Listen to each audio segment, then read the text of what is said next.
Today I'm making this cute thermal mug for an Etsy customer. It comes with, oh, I didn't get the lid popped on there tight. It comes with a lid and a permanent straw. And it's just very easy for me to make and ship, and they're just so well received. So I'm going to show you how I start that process and get it completed. Okay, so I'm making a thermal mug for a customer on Etsy today, and typically the order comes in on Etsy, and I get the customer's photos in and put them in a file folder for them like this.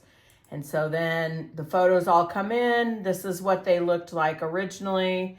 I know it's probably really hard for you to see what I'm doing. I don't know if I can zoom in on that or not. And so then I open up all the photos for the project, and then I lay them out in a template like this. So I have set up myself a template with this, see this little black line around it. But because of the shape of the mug, it's actually needs to be a little narrower, the right height, but a little bit narrower. So then I place all the photos, crop them the way I want them, send a proof off to the customer. And then when it's time to print the actual mug, I take it like this. I've gotten an approval from the customer. And so now I'm gonna mirror image this so that it'll print correctly. And I'm gonna send it to the Epson printer in the corner. Over there, the white Epson printer. And I changed my print settings to premium presentation matte and high quality. And then I'm just gonna tell it print. And it's gonna come up and say that this is too big. And so,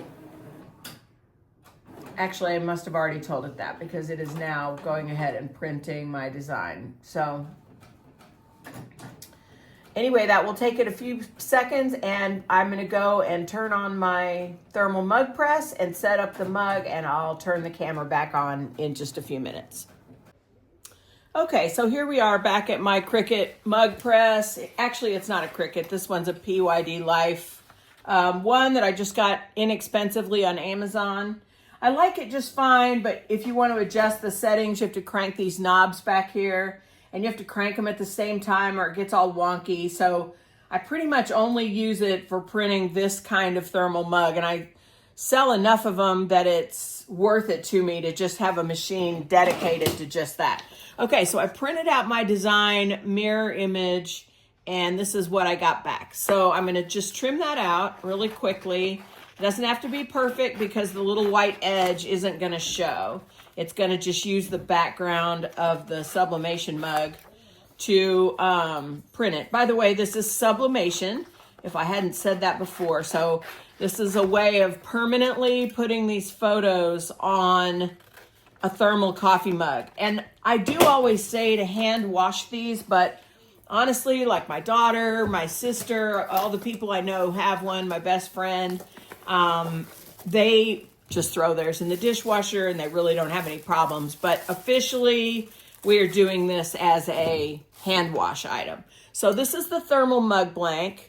It's a 20-ounce double-walled insulated thermal mug with a lid, and it comes also with a permanent reusable straw that I'll pack into the box.